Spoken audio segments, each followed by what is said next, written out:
এইমাত্র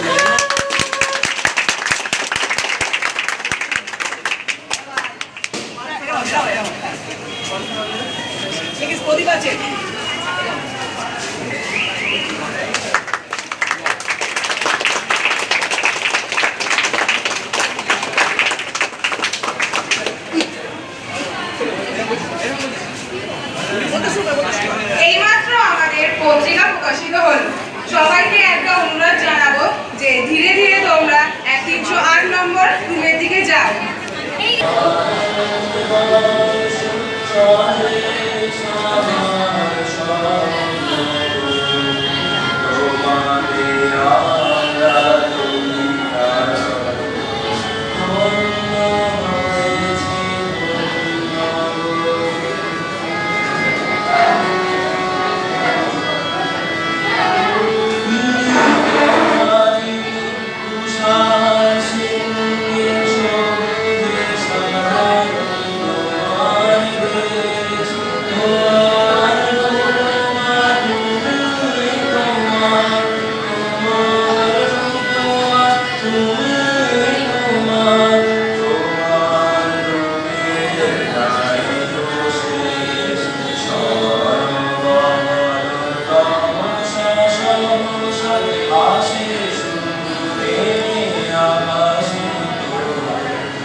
আমাদের তো ওয়ান ব্যাংকের কাছে আসছি অনেক প্রোগ্রাম থাকে দুর্গা পূজার সময়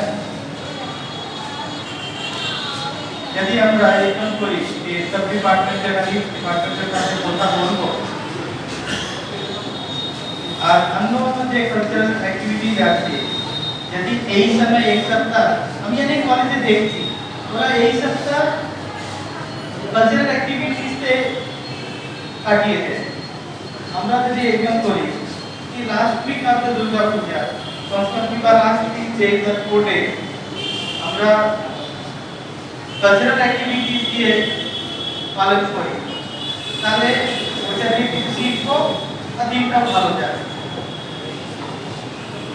কালচারাল কমিটিতে কোঅর্ডিনেটরের সাথে বসবো আমাদের যে কলেজের টিচাররা আছেন ডিপার্টমেন্টে আছেন তাদের সাথে বসে কথা বলবো চেষ্টা করবো কি 3-4 দিন যদি আমরা কাটাতে পারি কিন্তু আমাদের জন্য আজকে দুর্গাপূজা চালু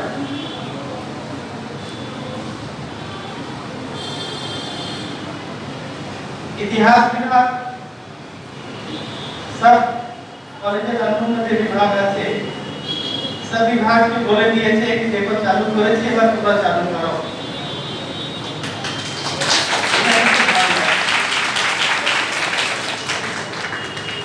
আপনি শুরু করেছেন থ্যাংক ইউ আমি এমন ডিপার্টমেন্টকে বলেছি যে আপনারা এবার নেক্সট এডিশন ইস্যু নিয়ে আসুন অনলাইন কিন্তু এনাকে বলিনি নাকি ভাবছিলাম এনাকে ভালো করে বললে দরকার কিনা ছোট একটা প্রোগ্রামকে নিয়ে কিংবা একটা ছোট জিনিসকে নিয়ে এত ভালোভাবে অর্গানাইজ করা যায় এইটা যদি কেউ শিখতে চায় তাহলে লাল বাবা কলেজে আসতে হবে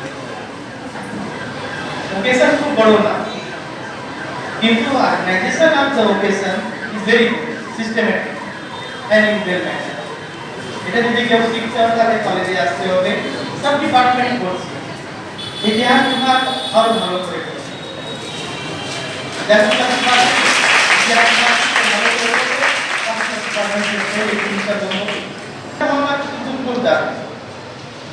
ईश्वरचंद विद्यासागर के एक बार আপনারা আপনাদের টিমের মধ্যে নিয়ে এসেছেন বিদ্যাসাগর যখন কথা বলে দুইজনে সরপলি রাধাকৃষ্ণন আর বিদ্যাসাগর দুইজন এইরকম আমার জন্য বিভূতি কে এনার জন্য যদি যে জিনিস বলি না সব জিনিস লাগে कि আমি নিজে एक क्वेश्चन মধ্যে রাখছি বিদ্যাসাগর জি एंड সরপলি রাধাকৃষ্ণন দুইজনের টিচার ভালো টিচার প্রথম পরীক্ষার টিচার ওনারা একটু করেছেন আমরা মতো করতে পারছি যখন ওনাদের কথা বলি না তখন নিজের মধ্যে প্রশ্ন থাকে ওনারা এত করেছেন আমি কি করতে পারছি উনি একজন প্রিন্সিপাল স্টুডেন্ট ওনারা এত করেছেন আমি কি করতে পারছি আপনি যে বিষয় আজকে রেখেছেন বিদ্যাসাগর এইটা আমরা যারা किसी পেশাতে তো আছে আমাদের সবার জন্য কিন্তু নিজেকে রিএভালুয়েট করার জন্য প্রেরিত করে একজন টিচার হয়ে সব সময় কিন্তু টিচারের দায়িত্ব সমানই থাকে ওনার সময় কি ওনার টিচারের দায়িত্ব যা ছিল আজকের দায়িত্ব সমান আছে কিন্তু এরপর উনি এছাড়া সমাজের জন্য যা ভালো ওনার সময়ের জন্য কিংবা ওনার সময়ের জন্য যা ভালো ছিল সবটাকে মাথা লাগিয়েছেন চিন্তা ভাবনা করেছে এগিয়ে এসছে সবার হয়ে এসছে আর সব জায়গা উনি এরকম কিছু কিছু করেছেন যতটুকু আমি ওনাকে জানি উনি কিছু কিছু এরকম করেছেন কি ওইটা আমাদের জন্য আদর্শ হয়ে আর সবচেয়ে ভালো জিনিস ওনার মানে স্টুডেন্ট বলে কি যদি টার্গেট ফিক্স তাহলে প্রবলেম বলতে কিছু নেই টার্গেট যদি ফিক্স থাকে বিদ্যাসাগর ওনার যদি লাইফ হিস্ট্রি পড়ো উনি কিভাবে পড়েছেন কিভাবে এগিয়ে এসেছেন এগুলি যদি পড়ো তাহলে এটা পড়ার স্টুডেন্টকে বলছি ওনার টার্গেট ফিক্স ছিল ওনাকে কি হতে হবে সেই জন্য ওনার কাছে লাইট নেই লাইট বাতি জ্বালানোর জন্য টাকা নেই এই জিনিসকে উনি প্রবলেম মানেনি সেটা তোমার টার্গেট ফিক্স, তোমাদেরকে টার্গেট ফিক্স করতে হবে কি হতে চাও। যদি টার্গেট ফিক্স করে নাও তাহলে যে संसाधन যা আছে না ওর কমি কোনো মানে রাখে না। আমি বিদ্যাসাগর থেকে সবচেয়ে বড় জিনিস এটা শিখেছি कि টার্গেট যদি ফিক্স করে নিয়েছো তাহলে संसाधन ও হয়ে যায়, ওকে চিন্তা করতে হয় না, হয়ে আমাদের প্রবলেম কোথায় হয় আমরা আগে संसाधन দেখি, একটা কাজ করতে যাব দেখো ইনফ্রাস্ট্রাকচার ঠিক আছে কিনা, এই করতে গিয়ে বসার একটা জায়গা আছে কিনা, এই করতে গিয়ে পাখা আছে কিনা, এই করতে গিয়ে বাতি আছে কিনা, এই করতে গিয়ে ওইখানে জল আছে কিনা, এই করতে গিয়ে হাওয়া পাচ্ছি কিনা, আমরা আগে संसाधन দেখি। কিন্তু বিদ্যাসাগর संसाधনের আগে টার্গেট দেখি। আমরা সবাই যদি संसाधনের আগে টার্গেট দেখি তাহলে দেখবে संसाधन কোনো দিন বলবে না कि আমি নেই থাকবো, संसाधन নিজেই চলে আসবে আর যা পাশে থাকবে ওইটাই বড় হবে। যদি টার্গেট ফিক্স করে संसाधन টার্গেট দেয় এখন তো বিদ্যাসাগর আমাদের সাথে না, ওনার যা লেখা আছে ওইটাই আছে, ওইটা দিয়ে আমাদের শিখতে হবে, জানতে হবে। ওনার দেখানো রাস্তা আছে ওই রাস্তাতে এগিয়ে আমাদেরকে তোমাদের বিদ্যাসাগর হতে হবে। আমার তো যা ছিল অনেকটা হয়েছে, চেষ্টা করছি দেখি আর কি হতে পারি। তোমাদের মধ্যে আমি বিদ্যাসাগর আছে, তোমরা নতুন জানেন বিদ্যাসাগর হও এই শুভকামনা আছে। যা প্রোগ্রাম হয়েছে ভালো লেগেছে, খুব ভালো লেগেছে। যখন প্রোগ্রামে স্কুল এইসব দিচ্ছিল তার মাঝে মধ্যে লাগে কবি কি এত ভালো জায়গায় কাজ করি, আই ফিল প্রাউড। আর এত ভালোবাসে Thank you ma'am, thank you department, thank you ma'am, thank you to teacher and student also. Next program is সবাই আসবে, ঠিক আছে?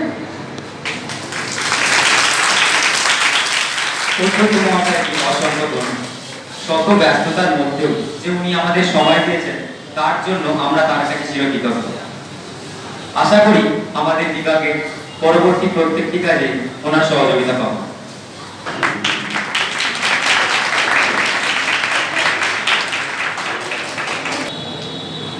আমরা বিদ্যাসাগরের নিয়ে আর কিছু জানার জন্য ডেকে নিচ্ছি হিন্দি বিভাগের অজিত স্যারকে। विद्यासागर को पहले मैं नमन करता हूँ। तो 100वां जन्मदिन, अगर विद्यासागर को हम नवजागरण का महापुरुष कहें तो सच्ची श्रद्धांजलि इनको होगी। विद्यासागर ने खास करके महिलाओं के लिए जो काम किया है, स्त्री शिक्षा, बाल विवाह को रोकना, विधवा विवाह को चालू करना, ये सामाजिक सुधार में उन्होंने बहुत बड़ा योगदान दिया।